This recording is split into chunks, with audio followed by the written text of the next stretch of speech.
welcome back to my channel. For those of you that are new here, my name is Amara Folks and I love solo traveling around the world. One of my latest trips was staying in Thailand, and that was honestly like my biggest trip. I stayed there for close to 6 months by myself, so I learned so much throughout that experience. It taught me so much. It grew me more as a person, and I honestly just wanted to share things as a traveler. If you do plan on traveling to Thailand, just 4 things that you should keep in mind or do some research on before you travel here to Thailand. So I'm excited to share these tips with you guys. If you have any other questions, please comment down below. If not, I'm gonna get straight into it. Let's talk about tip number 1. We can't have a conversation about Thailand without talking about visas. So first, before you even plan on heading to Thailand, you want to know how long do you plan on staying there? Do you plan on traveling to other countries while you're there? And just how long that trip is going to be. So once you figure out how long you want to be there, that will kind of give you a better idea for which visa you want to apply for. For my instance, I was staying there for close to 6 months.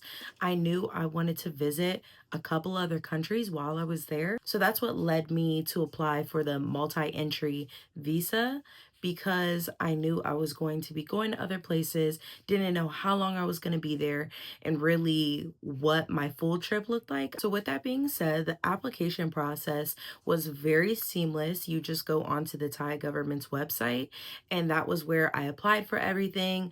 I think when I left was in January. I left January 9th to go there. And then I applied for my visa about a month and a half out before I was taking that trip. Because I got the multi-entry visa, I think I paid roughly around $180 to $200 once everything was said and done. So like I said, it's pretty straightforward. However, you do just want to keep in mind how you want your overall trip to go. And if you're going to be traveling to other countries, you really just want to be mindful of that when you're applying for your visa.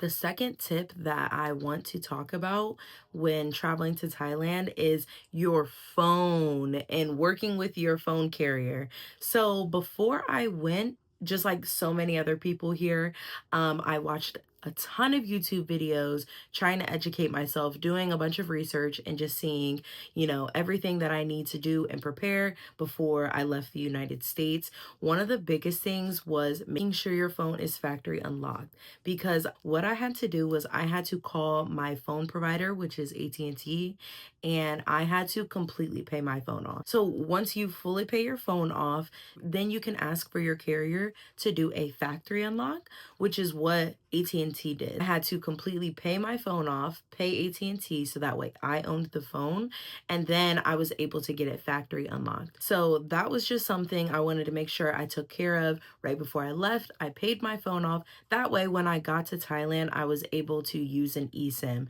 And again, that is just another conversation as well, is just when you get there deciding, do you want to use an eSIM? Do you want to get a SIM card at the airport?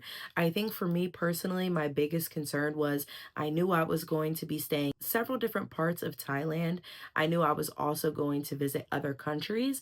I just didn't want to have the worry in the back of my mind of my SIM card just floating around somewhere while I have my Thai SIM in. So what I did was just found several different eSIM carriers, and I downloaded the eSIM card onto my phone. So that gave me access to their network while I was in Thailand.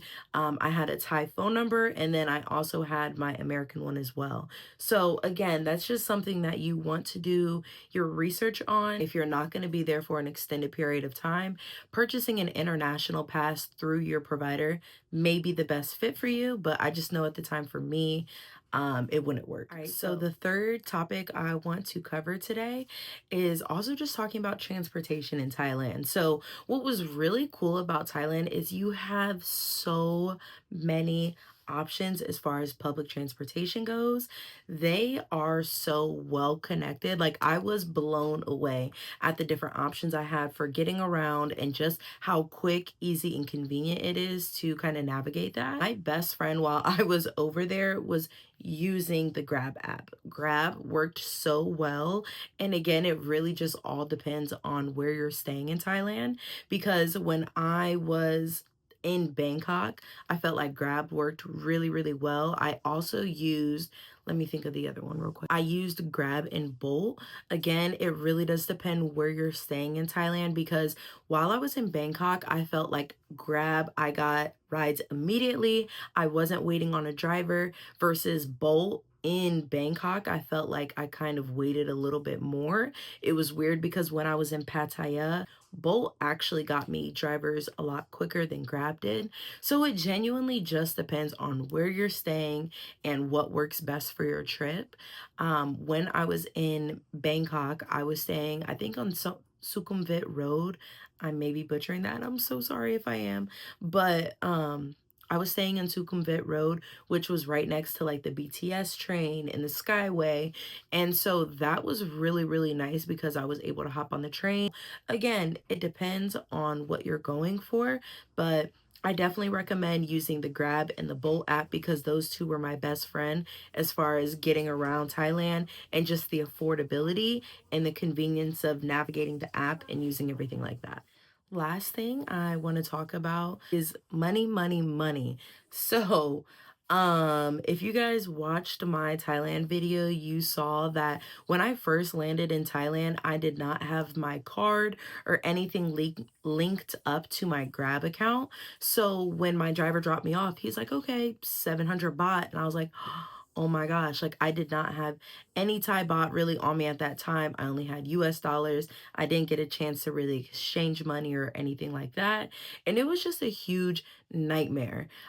So to avoid that, I definitely recommend if you can go to your local bank and at least try to exchange some foreign currency there. So that way you're going into the country with at least a little bit of cash.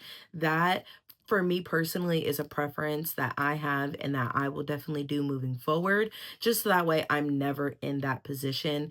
Last thing you want to do when you've just been traveling for 2 days and you get to your destination, last thing you want to be doing is scrambling around trying to find an ATM. They did have them in the airport. However, the fee was just a lot higher than what I feel like you can get at your bank and then just exchanging it before you go. So that's one thing you want to keep in mind. The secondly is just, again, knowing where you're going in Thailand. It was the strangest thing ever, but I felt like in Bangkok, a lot of places preferred cash. Whereas when I was in Chiang Mai, I felt like they had a lot more card readers and they were just a lot more up to date with tap to pay, things like that. More so than Bangkok, which was something that I was not expecting. So again, just doing your research on where you're going. My personal experience, like I said, I just felt like Bangkok specifically was a lot more cash friendly. They wanted cash. A lot of vendors only accepted cash. Whereas in Chiang Mai, a lot of places did take card, especially on like the little strip. If you're in the old town, they took card. And a lot of times it's just like your smaller markets or smaller shops that you're going to where they would prefer cash or ask that you have cash on hand. Another fun experience I had throughout my trip in Thailand was losing my card.